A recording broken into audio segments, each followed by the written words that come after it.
Bonjour à tous. Les mains du voleur et de la voleuse, sourate 5, verset 38. Est-ce que ce verset commande l'acte irréversible et barbare d'amputer une main, comme le prétend la charia, ou est-ce qu'encore une fois, les savants comprennent mal la langue arabe, leur propre langue maternelle? Alors, de quoi est-il réellement question dans 5.38, et qu'est-ce que ça nous dit de la charia? Eh bien, c'est ce qu'on regarde immédiatement. La réponse se trouve dans la traduction française Droit chemin, qui date de 2014 et qu'on utilise beaucoup sur cette chaîne. À la page 67 se trouve une note nous disant que les mêmes mots de notre verset 5.38 se retrouvent dans le récit de Joseph, sourate 12, verset 31. Et donc, si on comprend correctement 12.31, on comprendra donc mieux de quoi il est question dans 5.38. Ce verset 12.31 est donc importantissime. Prenons quelques instants pour bien comprendre ce qui s'y était passé. Joseph était intendant dans la maison de son maître égyptien Potiphar, mais la femme de Potiphar était tombée sous son charme et lui faisait régulièrement des avances. Un jour, Potiphar découvre que sa femme avait tenté de lui être infidèle avec Joseph, mais pour se défendre, elle va mentir, disant que c'était plutôt Joseph qui avait tenté de la violer. Cette histoire va s'ébruiter dans la ville, et voilà que les femmes de la haute société se moquent de la femme de Potiphar, qui était tombée amoureuse d'un esclave hébreu. Pour se venger, la femme de Potiphar les invite, et alors qu'elles sont confortablement installées et disposent toutes d'un couteau, voilà qu'apparaît Joseph. Les femmes invitées tombent immédiatement sous son charme et le considèrent même comme un ange. Puis le Coran enchaîne en disant que ces femmes se sont « qatta'na aydiyahunna » elles se sont coupées les mains. Or, vous imaginez bien que ces femmes ne se sont pas auto-amputées leurs mains parce qu'elles ont été éblouies par la beauté de Joseph. Qatta'na, ici, signifie beaucoup plus instinctivement qu'elles se tailladèrent ou entaillèrent les mains dans le but de faire du chantage à Joseph. Soit Joseph acceptait de coucher avec elles, soit elle le dénoncerait alors comme un violeur les ayant agressées au couteau. Cet incident sera d'ailleurs mentionné plus tard au verset 51, lors de la réouverture du procès de Joseph. Que s'est-il passé quand vous avez entrepris de séduire Joseph? Elles dirent « À Dieu ne plaise, nous ne savons sur lui rien de mal ».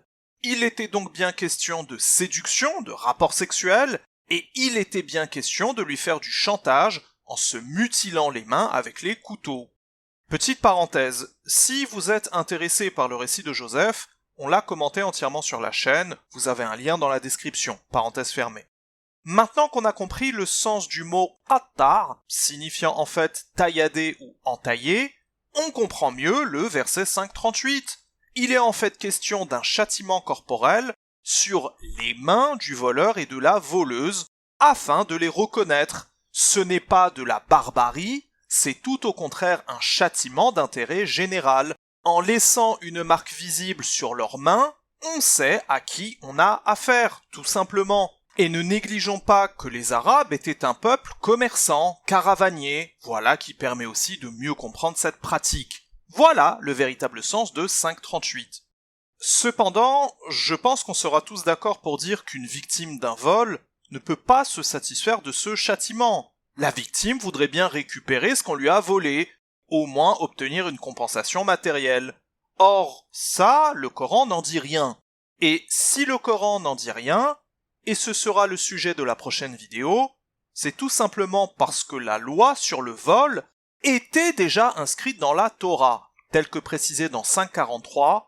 Pourquoi te prendraient-ils en juge alors qu'ils ont avec eux la Torah dans laquelle se trouve la loi de Dieu? La Torah, pour ce qui est du vol, décline donc un certain nombre de cas avec différentes valeurs de remboursement. Vol avec effraction durant la nuit ou le jour, si le voleur a déjà vendu le bien, ou s'il se trouve toujours en sa possession, etc., etc. On trouve ça dans Exode chapitre 22 versets 1 à 4 et 7 et 9. Ça veut donc dire que la charia a fait deux erreurs. La première, c'est d'avoir alourdi la simple entaille en amputation de main. Et la deuxième erreur, c'est d'appliquer la sentence à une seule main, alors que le Coran parle très clairement au pluriel des mains du voleur et de la voleuse. Et là, il faut prendre 30 secondes pour voir à quel point on sombre dans l'absurdité avec cette loi de la charia, puisque la langue arabe possède deux pluriels. Un pluriel qui indique une quantité égale à 2 et un autre pluriel qui indique une quantité supérieure à 2, c'est-à-dire au moins 3. Dans notre verset 5.38, le mot main est écrit au pluriel supérieur à 2. Donc petit calcul, le verset nous parle d'un voleur et d'une voleuse, ça fait donc 4 mains, et le verset commande d'entailler au moins 3 mains, ce qui sous-entend évidemment qu'il faut entailler les 4, puisqu'il n'y a pas de contre-indication. Et donc, l'utilisation de ce pluriel était la preuve définitive que le Coran ne parlait pas d'amputation, car s'il fallait amputer, alors il aurait fallu amputer les 4 mains, ce qui est totalement absurde. Un être humain sans main ne peut pas survivre. Et tout ça pourquoi ? Pour un vol, alors qu'il suffit simplement de rembourser, comme Dieu l'avait indiqué dans la Torah.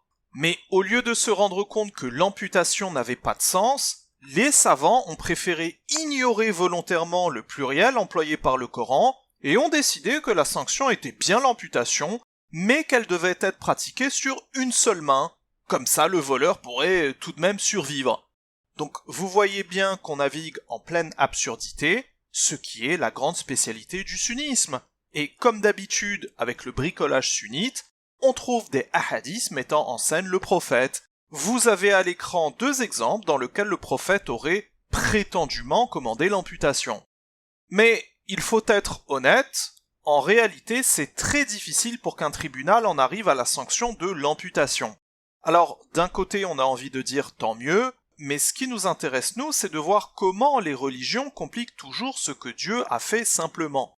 Je vous affiche les 6 conditions nécessaires pour que l'amputation soit prononcée. C'est de la pure invention de la part des Arabes. Ce qu'on voit à l'écran, ce sont des conditions dont Dieu n'a jamais parlé.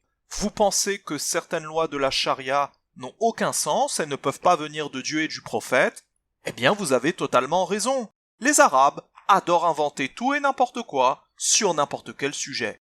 Ajoutons un dernier argument. Toujours dans la note de la page 67 de Droit Chemin, on nous dit qu'en additionnant les sourates et les versets, on trouve la même valeur dans les deux cas, c'est-à-dire 5 plus 38 égale 43, et 12 plus 31 égale aussi à 43. Et ça, pour Droit Chemin, ça serait un signe de Dieu indiquant que le mot qattar a le même sens dans les deux cas, celui d'entailler ou de taillader. Donc, aucun doute possible, il n'a jamais été question d'amputation pour un ou une voleuse. Ceci n'est pas une loi coranique. Voilà, merci de votre attention et à très bientôt si Dieu nous l'accorde. Salam.